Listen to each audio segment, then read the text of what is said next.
तो नमस्कार दोस्तों, आज की इस वीडियो में बात करेंगे डाबर इंडिया लिमिटेड के Q4 के फाइनेंशियल रिजल्ट्स के बारे में और साथ साथ हम कंपनी की वैल्यूएशन भी डिस्कस करेंगे कि आज की डेट में कंपनी में किस प्राइस में मिल रही है, कि क्या कंपनी अंडर वैल्यूड है या फिर ओवर वैल्यूड है। यानी कि अगर हम अपना पैसा इस कंपनी में इन्वेस्ट करना चाह रहे हैं तो क्या ये सही समय है इस कंपनी में इन्वेस्ट करने के लिए, और अगर हमने ऑलरेडी अपना पैसा इन्वेस्ट किया हुआ है तो इन रिजल्ट्स को देख करके हम अपना इन्वेस्टमेंट डिसीजन क्या ले सकते हैं कि हमें कंपनी के साथ इन्वेस्टेड रहना है या फिर हमें कंपनी में से अपना पैसा निकाल लेना है। तो सबसे पहले बात करते हैं कंपनी के रिजल्ट्स की, और रिजल्ट्स में सबसे पहले हम चेक करते हैं कंपनी के रेवेन्यू। और इस क्वार्टर में कंपनी के रेवेन्यू आए हैं 2678 करोड़ रुपए, जबकि पिछले क्वार्टर में 3043 करोड़ थे, और पिछले साल के मार्च 2022 के क्वार्टर में कंपनी के रेवेन्यू 2518 करोड़ थे। यहाँ देखें तो क्वार्टर बेस पे कंपनी के रेवेन्यू 12% कम हुए हैं, और ईयर ऑन ईयर बेस पे चेक करें तो उसमें कंपनी के रेवेन्यू 6% इंक्रीज हुए हैं। उसके अगर बात करें तो सिर्फ ग्रोथ में रेवेन्यू में ही इंक्रीमेंट आया है, वो भी ईयर ऑन ईयर बेसिस पे। बाकी सारे ही पैरामीटर पे कंपनी डिक्लाइन दिखाया है, यानी कि पिछले दोनों क्वार्टर के मुकाबले कंपनी का प्रॉफिट और रेवेन्यू यहाँ पे कम ही होते दिखाई दे रहे हैं। और हम डिटेल चेक करते हैं, आगे देखते हैं कंपनी का ऑपरेटिंग प्रॉफिट। इस क्वार्टर में कंपनी का ऑपरेटिंग प्रॉफिट आया है 410 करोड़ रुपए का, जबकि पिछले क्वार्टर में 609 करोड़ था, और पिछले साल के मार्च 2022 के क्वार्टर में कंपनी का ऑपरेटिंग प्रॉफिट 452 करोड़ था। यहाँ पे देखें तो क्वार्टर बेस पे कंपनी का ऑपरेटिंग प्रॉफिट 33% से कम हुआ है, और ईयर ऑन ईयर बेस पे कंपेयर करें तो 9% कम हुआ है कंपनी का ऑपरेटिंग प्रॉफिट।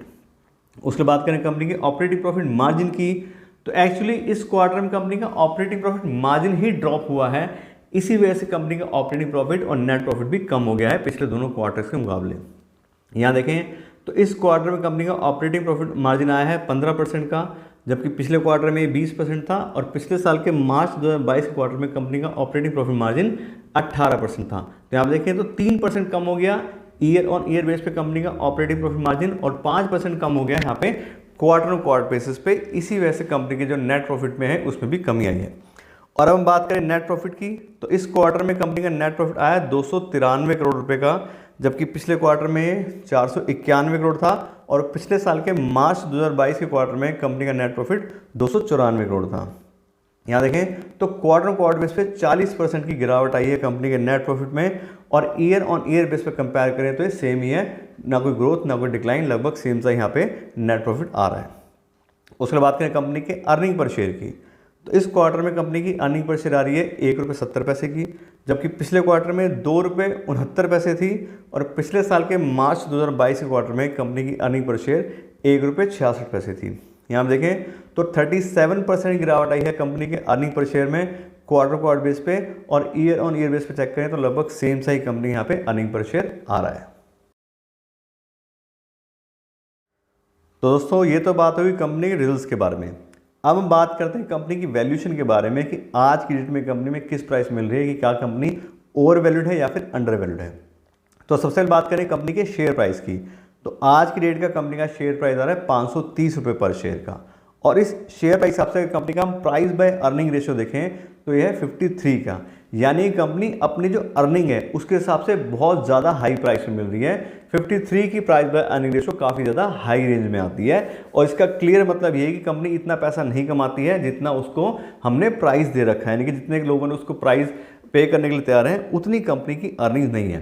तो उस हिसाब से देखें तो क्लियरली कंपनी जो है वो ओवर वैल्यूड है।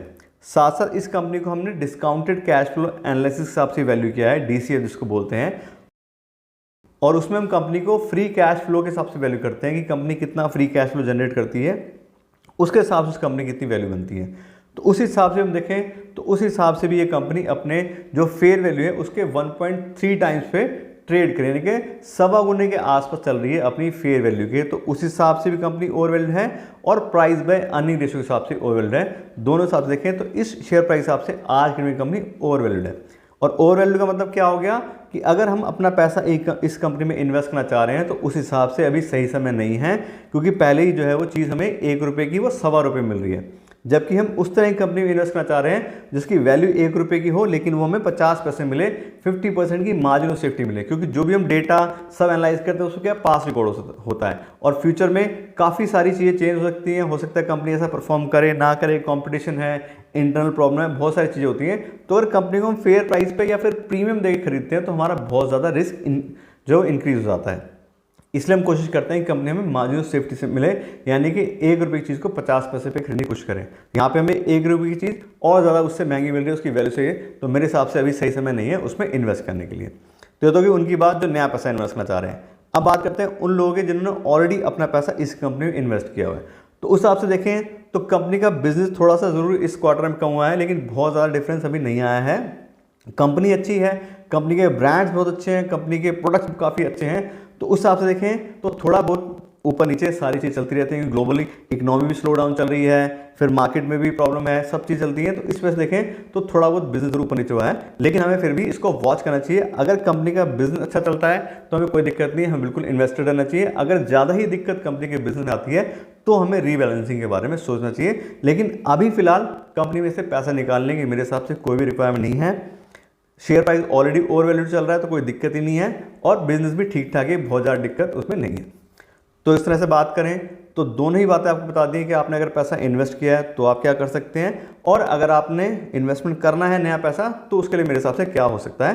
तो कुल मिला के कंपनी के जो भी रिजल्ट्स हैं उसके बारे में और वैल्यूएशन के बारे में आपको डिटेल नॉलेज दे दी है। आशा करते हैं आपको वीडियो अच्छी लगी होगी।